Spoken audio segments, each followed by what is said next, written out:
Convincing ওয়েতে পার্লামেন্টে বোঝানোটাও কিন্তু সরকারের পক্ষ থেকে অন্যতম প্রধান দায়িত্ব। গণতান্ত্রিক ব্যবস্থাপনার স্থিতিশীলতা আশা করাটা একটু দুরূহ ব্যাপার, যেটা খোদ আমেরিকাও দিতে পারছে না। সোকল ডেমোক্রেসি দিয়ে এটা পারা যায় না, আর আমাদের এখানে আশা করাটা এটা আরো দুরূহ একটা ব্যাপার। তো এই জায়গায় যদি পার্থক্য দেখি, তাহলে ডিসপিউট এই বর্তমান পার্লামেন্টে বিরোধী দল এবং সরকার দলের মধ্যে আগে থেকেই ছিল। আমরা আগেই অনুমান করেছিলাম এইগুলো নিয়ে একটা ক্যাচাল তৈরি হবে পার্লামেন্ট, এবং ক্যাচালটা তৈরি হয়েছে। তো এই ক্যাচালটাকে খারাপ ভাবে দেখার কোনো কিছু সুযোগ নেই, কারণ ডেমোক্রেসিতে ডিবেট হচ্ছে দ্য মোস্ট বিউটিফুল অ্যাসপেক্ট। তো এই ডিবেটটা চলছে।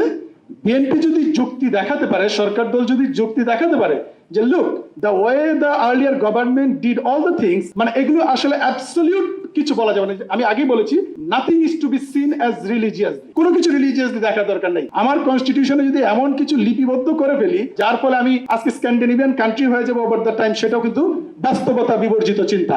আবার এগুলো একেবারে যদি আমি না করি বাস্তবায়ন, আমি যদি কমপ্লাই না করি পিপলস উইলের সঙ্গে, এইটাও আবার সরকারকে যে ট্রাস্টের যে জায়গাটা, সেই জায়গাটাতে গ্যাপ দিবে। তো এই দুই দল যদি এই দুটো জায়গায় যদি একটু রিজিডিটি কমিয়ে ডিবেটের জায়গাটাকে স্পষ্ট করে, আর সরকারের পক্ষ থেকে যদি ক্লিয়ার কাট কোনো কিছু বলতে পারে যে লাইক আমি কি করছি, যে এই যে ব্যাপারগুলো আসছে, যে অধ্যাদেশগুলো যে আসছে, সেগুলো আমাদের কাছে মনে হচ্ছে যে পরিপূর্ণ না, কিংবা এই জায়গায় গ্যাপ আছে, কিংবা এই জায়গায় অপরিপূর্ণতা আছে। আমি এইগুলোকে আরো সুদৃঢ় করে, জনমুখী করে, রাষ্ট্রের ভালোর জন্য আমি করতে চাই। এইগুলো কনভিন্সিং ওয়েতে পার্লামেন্টে বোঝানোটাও কিন্তু সরকারের পক্ষ থেকে অন্যতম প্রধান দায়িত্ব। এগুলো না বুঝিয়ে যদি একেবারে কার্টেল করে দেওয়াটা, ডিসফাংশনাল করে দেওয়াটা, ডিক্লাইন করে দেওয়াটা, এটা হবে আবার জনগণের প্রতি যে ভোট দিয়েছে, তাদের যে 2/3 সংখ্যাগরিষ্ঠতা অর্জন করেছে, সেই জায়গায় একটা ট্রাস্টের জায়গায় ঘাটতি তৈরি হবে। সো আমার মনে হয় যে বিরোধী দল, সরকার দল পার্লামেন্টে, আর জনগণ